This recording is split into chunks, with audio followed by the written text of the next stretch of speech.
یہی ہوا بہار میں بھی. وہاں ڈاکٹر سید محمود کا وزیر اعلیٰ بننا طے تھا، لیکن وہاں بہار میں والد بھائی کا کردار نبھایا ہمارے محترم پریزیڈنٹ ڈاکٹر راجندر پرساد نے، اور وزیر اعلیٰ بنے شری کرشن سنہا. اب ان تمام واقعات کے مقابل رکھیے لیو کا وہ الزام کہ کانگریس ہندوؤں کی جماعت ہے. رہی بات اس مولانا آزاد کی، تو خیر میں تو صرف کانگریس کا شو بوائے ہوں. میرے بھائی باقی کل پہ اٹھا رکھیے یار زندہ صحبت باقی. چلیے میں آپ کو دروازے تک چھوڑ دیتا ہوں. نہیں، اب بیٹھے ہی رہیے. بنگال والا معاملہ تو رہ گیا، چلیے اسے بھی کانگریس اور مسلمانوں کے کھاتے میں ڈالیے دیتے. لکھیے، ہوا یوں میرے بھائی، ہوا یوں کہ 1924 کے الیکشن 1924 کے الیکشن کے دوران سی آر داس نے یہ وعدہ کیا کہ اگر بنگال میں کانگریس کی حکومت بنی تو وہ 60% سرکاری عہدے مسلمانوں کے لیے ریزرو کر دے گی. اب سی آر داس کے اس وعدے کو لے کر پارٹی میں خوب لیدے ہوئی انہیں وقت پرست اور مسلمان نواز تک کہا گیا، لیکن میرے بھائی سی آر داس درست تھے. ان کا یہ کہنا تھا کہ بنگال کا غریب مسلمان کانگریس کو لیگ پر ترجیح تب دے گا جب، لیکن قدرت کی ستم ظریفی کو کیا کہیں گے آپ کہ وقت سے پہلے ہی سی آر داس انتقال فرما گئے اور کانگریس نے ان کے وعدے کا پاس نہیں رکھا. اب اسے کیا کہیں گے آپ؟ کانگریس کی مسلمان دشمنی یا بنگالی مسلمان کی کانگریس دشمنی؟ کیونکہ اس واقعے کے بعد بنگالی مسلمان کا بھروسہ تو کانگریس پر سے اٹھ ہی گیا. یاد رہے بٹوارے کا پہلا بیج بنگال میں ہی پھوٹا. نہیں صاحب، بس یہ اکا دکا گناہ سرزد ہوئے ہماری کانگریس سے. اگر کانگریس سرعام مسلمان مخالف ہوتی تو میں پہلا شخص ہوتا جو پارٹی کی رکنیت سے اپنا استعفیٰ دے دیتا. یہ کیا اب کاغذات سمیٹ چکے ہیں، قلم جیب میں رکھنے کو ہوئے. میرے بھائی میں چاہتا ہوں کہ یہ آخری جملہ آپ ضرور لکھ لیں. اچھا، اب گھر جا کر لکھ لینا چاہتے ہیں تو اچھی بات ہے، گھر جا کر لکھ لیجیے. اب میں آپ کو دروازے تک چھوڑ دوں. میں ہوں، آپ کو معلوم ہے کہ ہم مسلمانوں نے مہمان کو دروازے سے لینا اور دروازے تک چھوڑنا کس سے سیکھا؟ عربوں سے سیکھا. اس زمانے کے جاہل عرب سے، جب اسے تربیت یافتہ بنانے کے لیے دین اسلام نہ آیا تھا. اچھا میرے بھائی، خدا حافظ. وہ آخری جملہ لکھنا نہ بھولیے. چلیے مولانا، پہلے نماز، پھر نان اور پھر نیند.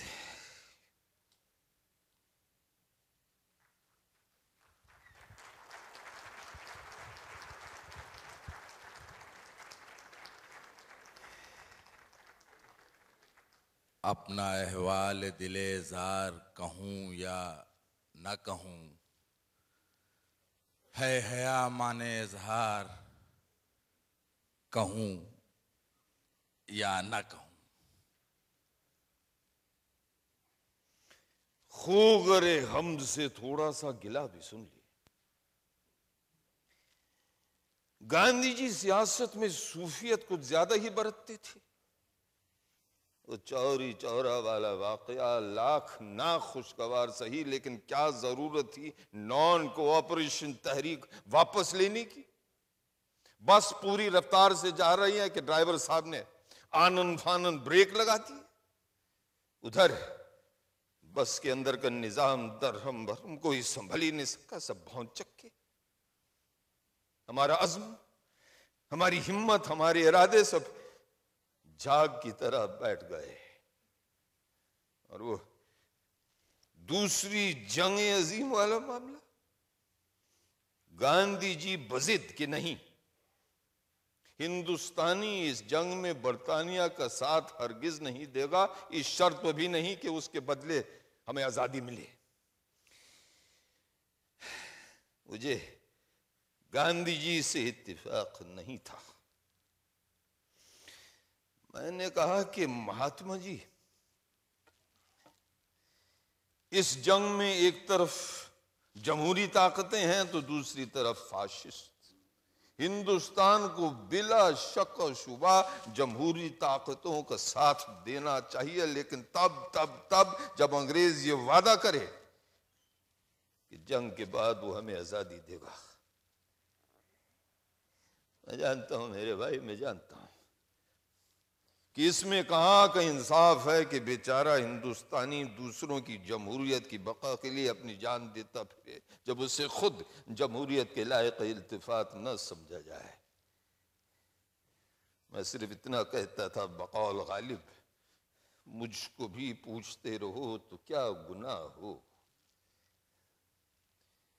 میں تم جیسوں کے ساتھ گفتگو کرنے میں یہ دقت پیش آتی ہے کہ عربی اور فارسی کے موضوع و اشعار نہیں پڑھ سکتی۔ اب اگر مقابل ہوتے ہیں ہمارے صدیق مکرم، میرے بھائی مولانا حبیب الرحمن خان صاحب، اور کون تو شیروانی صاحب، اور کون تو عربی فارسی کلام ہر لہجہ حضر، کبھی حافظ تو کبھی رومی، کبھی عائشہ، اوپر والے نے بھی کیا حافظہ بخشا، استادوں کے دیوان ازبر ہیں، کیا عربی کے، کیا فارسی کے، اور کیا اردو کے۔ میں اپنے شیروانی صاحب کو خطوط کیا لکھتا تھا، زبان و بیان میں اشعار کے موتی پروتا، کیوں بت سے بن گئے ہو مایوں، تم ٹوکتے کیوں نہیں کہ آج بھی ہر روز کی طرح میں بہک سا گیا ہوں۔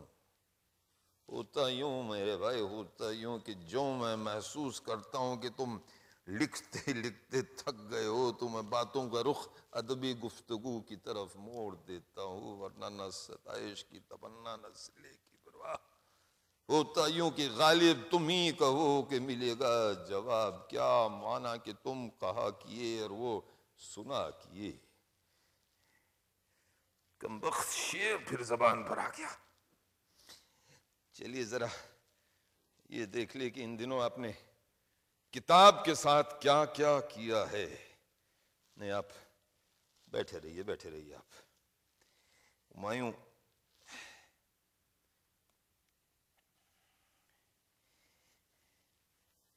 بمبئی اور بہار والے معاملے کو لے جو میں نے لکھوایا تھا، اس کی اشاعت فی الوقت نہ کی جائے۔ مجھے خدشہ ہے کہ میرے جملے یہ ثابت کر دیتے ہیں کہ کانگریس نے مسلمانوں کے ساتھ زیادتیاں کی۔ اب ذرا سوچیے، وہ مسلمان جو کانگریس کی ایک آواز پر پاکستان نہیں گیا، کہیں ہمایوں ابھی جملہ پورا نہیں ہوا، اس سے کہیں یہ خیال نہ گزرے کہ پاکستان نہ جا کر اس نے غلطی کی۔ سچ بھی تو ہے میرے بھائی، سچ بھی تو ہے۔ ہندوستانی مسلمان آج بھی اپنا مستقبل کانگریس سے جوڑتا ہے، لیکن ایک بار پھر اگر اس کا بھروسہ اٹھ گیا تو کہیں پاکستان چلو نام کی تحریک نہ جنم لے۔ ویسے بھی ہمارے یہاں ایسی طاقتوں کی کوئی کمی نہیں جنہیں یہ بات اکھرتی ہے کہ جب مسلمانوں کو پاکستان دے دیا گیا ہے تو آج بھی زیادہ تر مسلمان ہندوستان میں کیوں؟ میرے بھائی میں بات بڑھا چڑھا کر نہیں کر رہا ہوں، حالات کچھ ایسے سدھرے بھی نہیں ہیں۔ رتی برابر جھوکے مول لینا نہ تو عقل مندی ہے اور نہ ہی دیانتداری۔ ٹھیک ہے میں غور کروں گا، میں غور ضرور کروں گا۔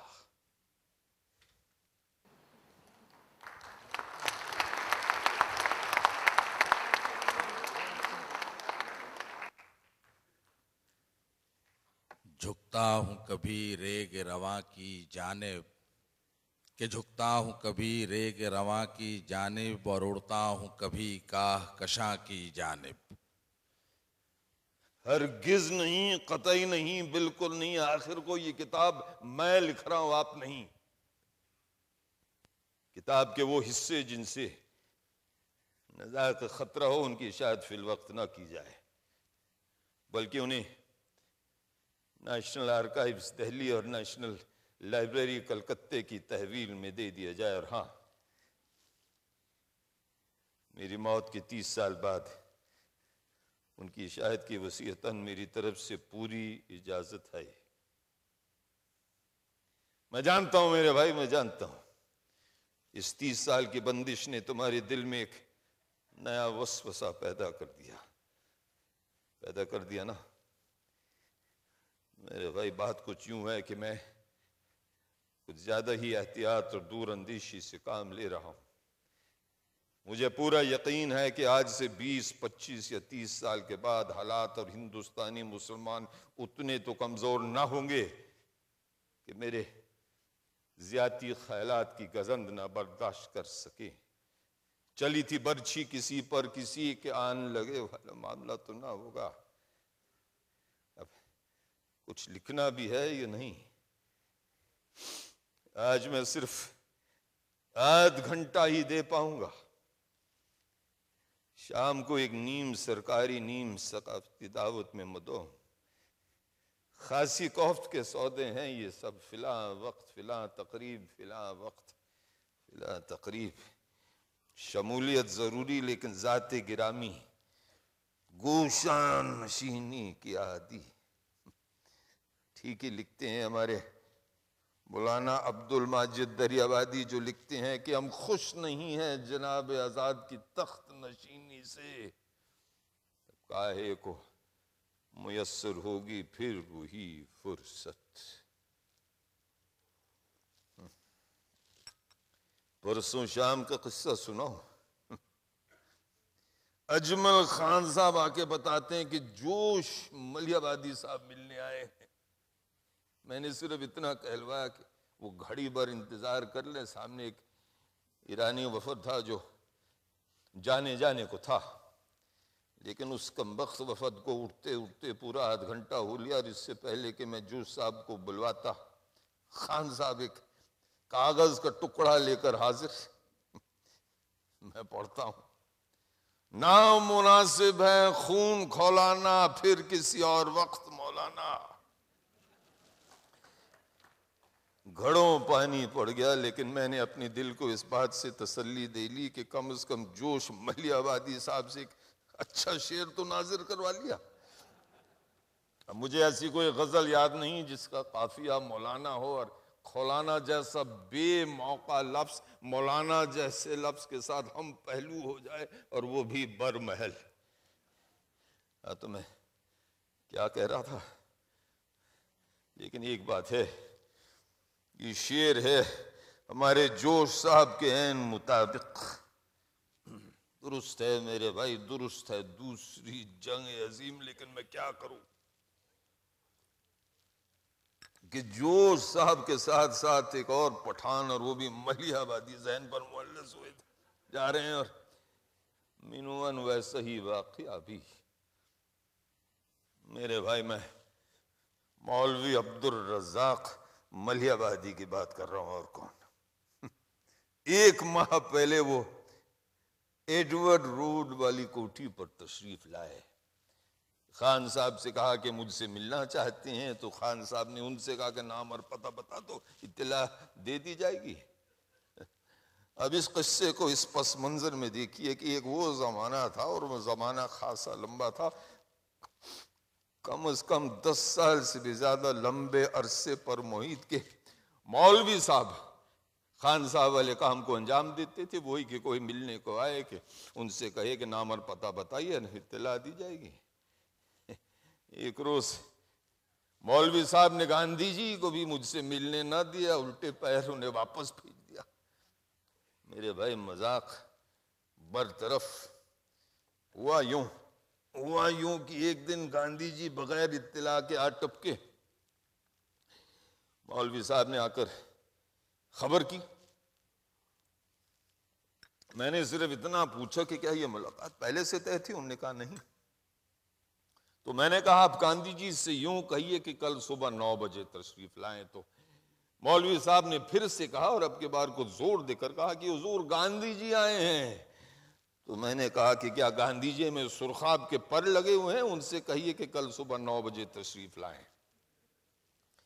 اب ہمارے مولوی صاحب نے گاندھی جی سے کیا کہا اور کیسے کہا وہ مجھے نہیں معلوم، لیکن اتنا ضرور معلوم ہے کہ آپ اس وقت من ہی من کہہ رہے ہوں گے کہ سودا خدا کے واسطے کر قصہ مختصر. لیکن میرے بھائی ذرا سوچئے ہمارے مولوی صاحب کا کیا عالم رہا ہوگا جب خان صاحب نے ان سے پوچھا کہ نام اور ملاقات کا مقصد لکھ دو، اطلاع دی جائے گی. بہرحال مولوی صاحب نے اپنا نام بتایا، ملاقات کا مقصد بتایا، اور پھر جوش صاحب کی طرح ایک شعر بھی جڑ لیا. برمحل موضوع اپنا نہیں کسی اور کا. منحصر وقت مقرر پہ ملاقات ہوئی، آج یہ آپ کی جانب سے نئی بات ہوئی. نہیں صاحب میں خود باہر چلا ہے، ان کا ہاتھ پکڑ کر اندر کھینچ لایا. 30 سال سے بھی زیادہ لمبے عرصے کی رفاقت تھی ان سے. کلکتے میں ایک ہی چھت کے نیچے ہم نے برسوں تک ساتھ کیا، وہ بھی کھانے اور چائے کا، اور وہ بھی بلا ناغہ، بشرطے کہ میں سفر پر نہ تھا. حد تو یہ کہ 1 سال مولوی صاحب ہمارے ساتھ علی پور جیل میں بھی رہی. ہمایوں مولوی صاحب ان چند محدودہ لوگوں میں سے ہیں جو میرے ساتھ ہنسی مذاق کر لیا کرتی ہیں. جواہر لال بھی نہیں، یہاں تک کہ مولانا محمد علی جوہر بھی نہیں. قصہ میں نے مولوی صاحب سے کہا کہ حضور آپ کا شعر بہت عمدہ رہا، اور آئندہ آپ اس غریب خانے پر بے روک ٹوک تشریف لا سکتے ہیں. تو میرے بھائی قصہ مختصر کچھ یوں کہ وہ شب و روز ماہ و سال کہاں،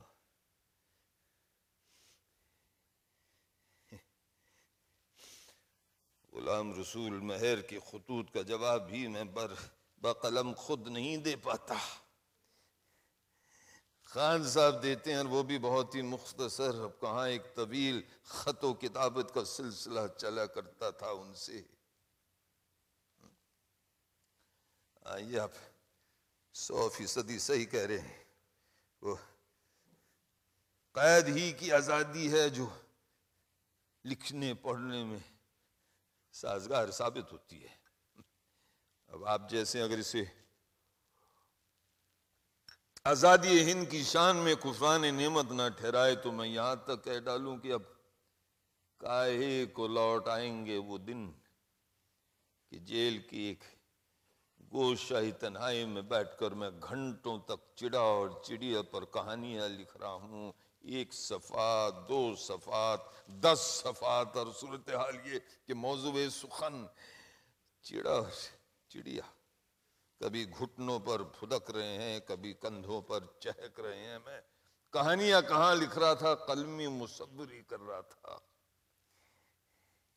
اور اس سے کیا کہیں گے آپ کہ وہ جیل ہی کی آزادی تھی جو ہم سے چائے کی شان میں لنترانیاں کہلوا لے گئیں۔ بہت دیر سے چائے نہیں پی، اے کمبخت تو نے پی نہیں۔ میرے بھائی چائے کے قصے کو نہ چھیڑیے، بولنے لگوں گا تو پھر بے تکان بولوں گا، ویسے اس وقت میں اور کر ہی کہہ رہا ہوں۔ ہمایوں، قرآن اور سنت کے بعد اگر اس بندے ناچیز کو اور کسی مضمون پر بے انتہا قدرت حاصل ہے تو وہ ہے چائے پر۔ اب یہ کمبخت انگریز اب تو چلے گئے اور باقی جو ہیں تیار بیٹھے۔ یہ کمبخت انگریز جو اپنے آپ کو چائے کا موجد کہتے ہیں، اگر وہ ابوالکلام سے مناظرہ کر لے تو اس سرخی مائل کالے گھول کو جسے وہ چائے کہتے ہیں اور جسے میں لکوڈ حلوہ کہتا ہوں، چائے کہنا بند کر دیں گے۔ میرے بھائی، آفتاب کی شعاؤں کو مٹھی میں بند کر ایک پیالی میں ڈال دیجئے، اور اس کے بعد جو رنگ نظر آئے اسے ہی چائے کا اصلی رنگ و روپ سمجھیے۔ بڑے مزے کی حکایتیں ہیں چائے کی شان میں، لیکن سب سے لطیف حکایت یوں ہے کہ چین میں ایک بودھ تپسوی تھا جو سالہ سال سے تپسیا کر رہا تھا۔ ایک دن اس کی آنکھ لگی اور تپسیا بھنگ۔ اب غصے میں آ کر وہیں بیٹھے بیٹھے اس نے اپنے پپوٹے کاٹ کر نیچے زمین پر پھینک دیے۔ جس جگہ وہ خون آلودہ پپوٹے گرے وہاں سے ایک عجیب و غریب پودا ہوگا جو چائے کا پودا کہلایا۔ اب میرے بھائی، ایک تو تپسوی، اوپر سے بودھ تپسوی، وہ کیوں کر اپنے آپ کو اس طرح کی تشدد پسندانہ حرکت میں ملوث کرے گا، بشرطے کہ پرشورام کے قبیلے سے تعلق نہ رکھتا ہو۔ اس لیے میرا یہ ماننا ہے کہ یہ حکایت من گھڑنت ہے، وہ بھی ان لوگوں کی جو سرخ رنگ کو چائے کا اصلی رنگ سمجھتے ہیں۔ اچھا ذرا یہ بتائیے کہ اس حکایت کا چین سے کیا تعلق؟ چلیے، اس لیے ضرور ہے کہ وہ تپسیا بودھ تھا، لیکن آپ اس امر سے بھی انکار نہیں کر پائیں گے کہ چین کے لوگ زمانے قدیم سے سنہرے رنگ کی چائے پیتے چلے آ رہے ہیں۔ میرے بھائی، وہ سرخ رنگ کی چائے ان انگریز تاجروں کی کارستانی تھی جنہوں نے چین کا وہ پودا ہندوستان اور سیلون کی سرزمین میں اگانے کی کوشش کی، اگا کوئی اور ہی پودا اور اسے چائے کا نام دے کر مشہور کر دیا۔ گھٹنے شل ہو گئے بیٹھے بیٹھے، مزمحل ہو گئے قوا غالب، وہ عناصر میں اعتدال کہاں؟ وہیں ذہن اور زبان آج بھی ساتھ دیتے ہیں، لیکن باقی ماندہ جسم نقاط کی طرف مائل ہے۔ کیا ہے کہ تمام دنیا یا تو چلتے رہنے میں کٹ گئی یا تو پھر بیٹھے رہنے میں، یعنی کہ یا تو سفر میں یا پھر پڑھتے لکھتے۔ ہے نا ایک عجیب و غریب تضاد، نتیجتاً نصف جسم بھاری ہو گیا ہے اور نصف جسم کمزور۔ ٹوپی میں کچھ زیادہ ہی نیچی پہنتا ہوں، ناک چھونے کو ہوتی ہے۔ درست ہے میرے بھائی، درست ہے، اس لیے میں ٹوپی پہننے کو ٹوپی اوڑھنا کہتا ہوں۔ کئیوں نے ٹوکا ہے، بیگم نے، مولوی صاحب نے، کہ حضور یہ کون سی اصطلاح ہوئی، اوڑھی تو چادر جاتی ہے، جس طرح ہمارے سرحدی گاندھی خان عبدالغفار خان اوڑھے رہتے ہیں۔ میں نے کہا درست ہے، درست ہے، آپ کے اعتراض درست ہے۔ اردو قواعد کے روح سے یہ غلط ہے، لیکن میرے بھائی اردو میری مادری زبان نہیں ہے، عربی ہے، اس لیے میں خدمت کو خدمت کہتا ہوں۔ اور وہ جو آپ کا انگریزی ورڈ ہے نا ایگو، ایگو کو میں ایغو کہتا ہوں۔ اب ایگو میں وہ ایگو کہاں جو ایغو میں ہے۔ چلیے اصلی وجہ میں آپ کو بتا ہی دیتا ہوں۔ پیشانی پر سجدے کا نشان ہے.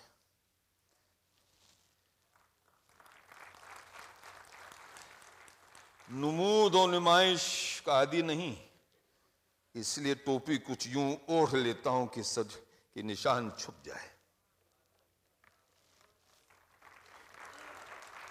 اب خدا کی خدمت کا معاوضہ میں کیوں لوگوں سے داد و تحسین کی صورت لوں؟ اور میرے بھائی ذرا اپنی گھڑی تو دیکھیے. چلیے میں آپ کو دروازے تک چھوڑ دیتا ہوں. اور ہمایوں میرا وعدہ ہے کہ کل کی گفتگو میں جوش مولوی صاحب چائے اور ٹوپی اوڑھنے کا ذرا بھی گزرنا ہوگا. خدا حافظ.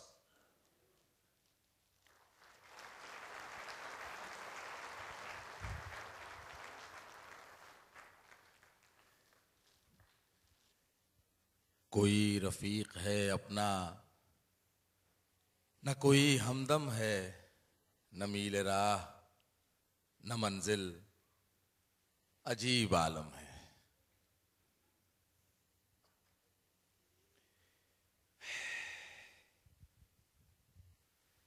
میرے بھائی،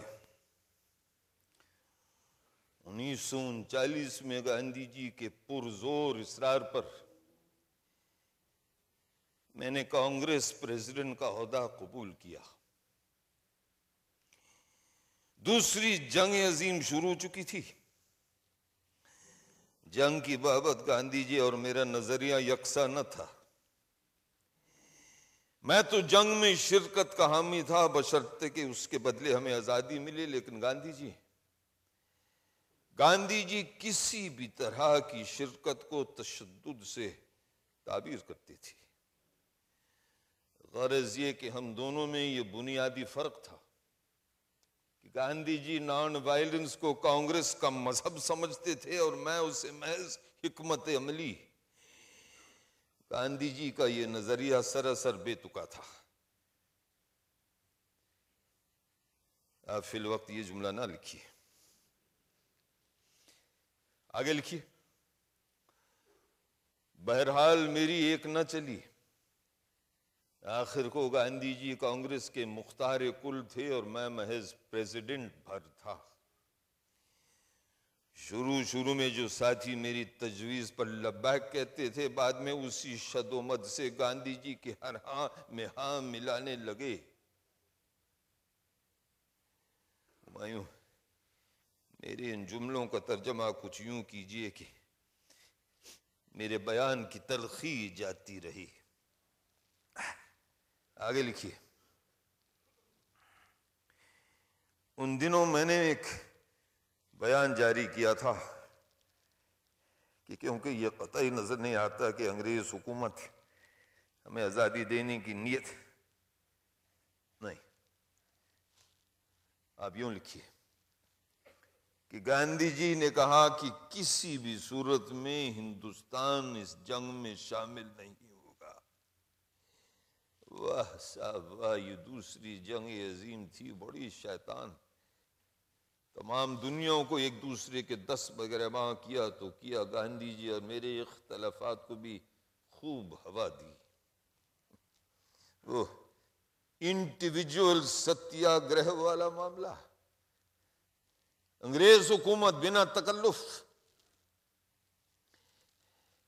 ہندوستانیوں کی جنگ میں شمولیت کا اعلان کر دیتی ہے، اور گاندھی جی فرماتے ہیں کہ احتجاج برائے نام ہو، کورٹ ریسٹ وغیرہ وغیرہ. زبانی احتجاج تو بہت ہی شدید، لیکن عمل و حرکت واجبی.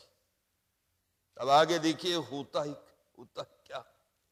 چشم زدن میں انڈیویجول ستیاگرہ ماس ستیاگرہ کی شکل اختیار کر لیتا ہے، یعنی کہ وہی ہوا جو میں نے تصور کیا کہ مستقبل یہ قریب میں ہو کر رہے گا. میں پھر وہی بے ربط جملے بولنے لگا ہوں. میں کسی دن اور یہ پوری کہانی ہم خوب تفصیل سے لکھوائیں گے. نہیں میرے بھائی، میں ٹال مٹول سے کام نہیں لے رہا ہوں. ٹال مٹول اگر کرتا تو خونی پیچش کا بہانہ کرتا.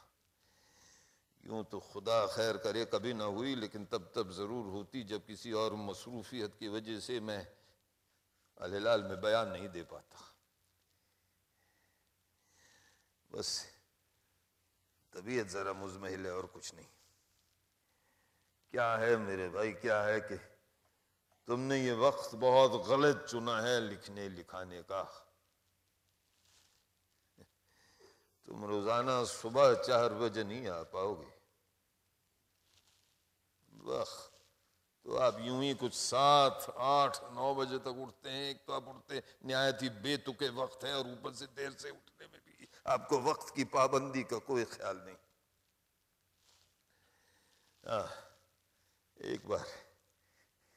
ایک بار اتفاقاً 4 بجے اٹھ کر میں دوبارہ کیا سو گیا تھا کہ 15 منٹ کے اندر دھیرو بھائی دیسائی نے آ کر جگا دیا کہ صاحب، کمشنر صاحب آئے ہیں آپ کو اریسٹ کرنے کے لیے. یعنی جب چشم کھلی گل کی تو موسم ہے خزاں کی. واہ صبح ہم ایسے اہل نظر کو ثبوت حق لیے اگر رسول نہ آتے تو صبح کافی تھی. اب جوش صاحب کی شعر کے علاوہ کچھ نہ کہوں گا میں صبح کی تعریف میں. بس آپ کی بات رہ جائے تو میں اتنا بتا ہی دیتا ہوں کہ اگر صبح نہ ہوتی تو سیاستدان آزاد ضرور پیدا ہو جاتا، لیکن ادیب آزاد نہیں. صبح جب دنیا سوتی ہے تو میں لکھنے پڑھنے میں مصروف رہتا ہوں، جب دنیا جگ اٹھتی ہے تو میں سیاسی تگ و دو میں لگ جاتا ہوں. اس طرح سے خود کو، وقت کو، ادب کو، سیاست کو الگ الگ خانوں میں بانٹ رکھتا ہوں. اب کہاں سے لاؤں حسرت صاحب سی طبیعت تو طاقت کے ہے، مشق سخن جاری چکی کی مشقت بھی. جیل، واہ، جیل میں یہ عالم ہوتا کہ صبح جب باقی سارے قیدی دوست خواب غفلت میں ہوتے تو میں شیروانی صاحب کو لمبے لمبے خطوط لکھتا. اور کیا لکھتا کہ اے صدیق مکرم، زندانیوں کے اس قافلے میں کوئی بھی نہیں جو سیرخیزی کے معاملے میں میرا شریک حال ہو. یہ آپ نے اچھا پھر سے مولانا آزاد کو الفاظ کے دام میں گرفتار کر لیا، ایک ہی جست میں واپس احمد نگر جیل پہنچا دیا. میرے بھائی کچھ لکھنا بھی ہے یا نہیں؟ تو لکھیے. گاندھی جی، آزادی کے بدلے عدم تشدد. اچھا، انڈیویجول ستیاگرہ. آپ یوں کیجئے کہ پہلے آپ تمام واقعات سن لیجئے، بعد میں جب مسودے پر نظر ثانی ہو تو آپ انہیں ترتیب وار لکھ سکتی ہیں. میں کیا کہہ رہا تھا؟ گاندھی جی، آزادی کے بدلے عدم تشدد. گاندھی جی نے کہا کہ کسی بھی شرط پر ہندوستان اس جنگ میں شریک نہیں ہوگا، کیونکہ کسی بھی طرح کی شرکت کے معنی ہوئے تشدد کی طرفداری. غالباً یہی جملہ میں نے پہلے بھی کہیں لکھوا لیا ہو، لیکن آگے لکھیے. انہی دنوں ہمارے گاندھی جی نے برطانیہ کے لوگوں کو ایک اپیل جاری کی تھی کہ وہ ہٹلر کے تشدد کا جواب تشدد سے نہ دے کر روحانیت سے دینا چاہیے. واہ صاحب واہ. اب یہ قطعی لکھنے یا کہنے کی ضرورت نہیں ہے کہ گاندھی جی کی اس اپیل کا برطانیہ کے لوگوں پر رتی برابر بھی اثر نہیں پڑا. لیکن مزے کی بات تو یہ ہے کہ گاندھی جی نے اپنی یہ تجویز وائسروئے صاحب کو بھی بتا دی. گاندھی جی نے خود مجھ سے کہا کہ مولانا، ایسی عجیب و غریب تجویز سن کر ہمارے وائسروئے صاحب ہکا بکا رہ گئے. اب غصے کے عالم میں آ کر یا پھر حیرانی کے عالم میں آ کر وہ یہ بھی بھول گئے کہ میں جا رہا ہوں اور اپنے ای ڈی سی سے کہیں کہ گاندھی جی کو گاڑی تک چھوڑ کر آئے. مجھ سے گڈ بائی تک نہیں کہا. پورا قصہ سننے کے بعد میں نے کہا مہاتما جی، ایسی تجویز سننے کے بعد کس انگریز کے ہوش و حواس درست رہ جائیں گے کہ آپ سے گڈ بائی کہی؟ بہرحال مذاق برطرف، ہوا یوں میرے بھائی، ہوا یوں کہ دوسری جنگ عظیم کی تباہی و بربادی نے گاندھی جی کا اعصاب کو بری طرح سے متاثر کر رکھا تھا، جیسے وہ خود سے نادم ہوں یا پھر نالاں ہوں کہ کیوں وہ اس جنگ کو روک پانے سے ناکام تھی۔ اب آگے جو میں کہنے جا رہا ہوں اس کی شاید ہونی چاہیے کہ نہیں، اس کا فیصلہ ہم بعد میں لیں گے، لیکن میرے بھائی، ان دنوں گاندھی جی مجھ سے کہا کرتے تھے کہ مولانا، اگر میں اس جنگ کو روک نہیں سکتا تو کم از کم اتنا کر سکتا ہوں کہ ہزاروں لاکھوں کو مرتا دیکھنے کے لیے زندہ ہی نہ رہوں۔ جی ہاں میرے بھائی، گاندھی جی خودکشی کی باتیں کرتے تھے اور اکثر کرتے تھے۔ اب یہ ایک بات ہے جو ذہن میں اٹھی سو میں نے آپ کو سنا دی، لیکن ایک بات اور ہے گاندھی جی کی کہ واہ، جنگ میں کسی بھی طرح کی شرکت کے معنی ہوئے تشدد کی طرفداری، واہ صاحب واہ، لیکن میرے بھائی، ہندو مسلم اتحاد کے سلسلے میں آپ کا معاملہ کیا کچھ کم تھا؟ کیا میں نے نہیں کہا کہ آج اگر آسمان کی بدلیوں سے ایک فرشتہ اتر آئے اور قطب مینار پر کھڑے ہو کر یہ اعلان کر دے کہ ہندوستان کو 24 گھنٹے کے اندر اندر سوراج دے دیا جائے گا بشرطے کہ ہندوستان ہندو مسلم اتحاد سے دستبردار ہو جائے، تو میں سوراج سے دستبردار ہو جاؤں گا؟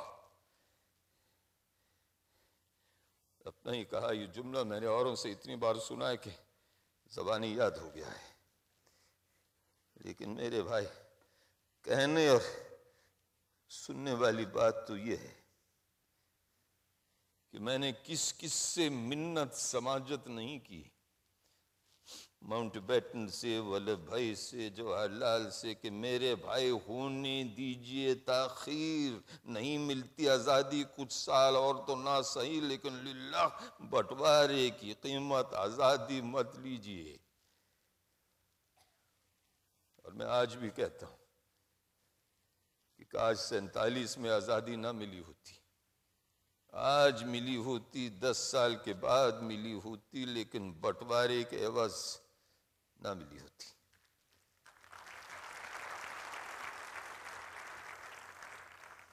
دیکھا آپ نے کہ گاندھی جی اور مجھ میں کتنی یکسانیت تھی؟ گاندھی جی کو آزادی سے زیادہ عدم تشدد سے پیار تھا، اور مجھے ہندو مسلم اتحاد کے بدلے آزادی سے کوئی سروکار نہیں۔ یہ ایک بات تھی جو ذہن میں اٹھی سو میں نے آپ کو بتا دی، لیکن اس دوران میں اپنی کنکھیوں سے دیکھ رہا تھا کہ آپ سب کچھ لکھ بھی رہے تھے۔ میرے بھائی، یہ سب قطعاً اس کتاب میں شامل نہیں ہوگا، لیکن میں ایک بات کی داد دینا چاہتا ہوں، آپ لانگ ہینڈ میں اتنی تیزی کے ساتھ اور اتنا ہی صحیح لکھتے ہیں کہ کوئی شارٹ ہینڈ میں کیا لکھے۔ صبح میں کانگریس ان آفس والا چیپٹر پڑھ رہا تھا، طبیعت اشش کر اٹھی۔ میں نے پرسوں باقاعدہ تقریر کی اور وہ بھی بہت ہی روا دواں، اور اب سب کچھ لکھ گئے۔ اور ایک انگریز سرکار تھی جو اردو شارٹ ہینڈ لکھنے والوں کو میری تقریر نوٹ کرنے پر مامور کرتی تھی۔ میں تقریر کرتا، یہ لوگ شارٹ ہینڈ میں لکھ مارتے ہیں، اب جب دوبارہ لانگ ہینڈ میں اس کی نئی تحریر کرتے ہیں تو کچھ کا کچھ لکھ ڈالتے، اور جب وہ نئی تحریر میرے سامنے آتی تو میں اپنا سر پیٹنے لگتا۔ کسی ایک تقریر میں کچھ یوں کہا تھا میں نے کہ انہوں نے جیل خانے کی مصیبت کو برداشت کیا، اور کیا لکھا گیا؟ انہوں نے جیل خانے کی مصیبت کو برباد کیا۔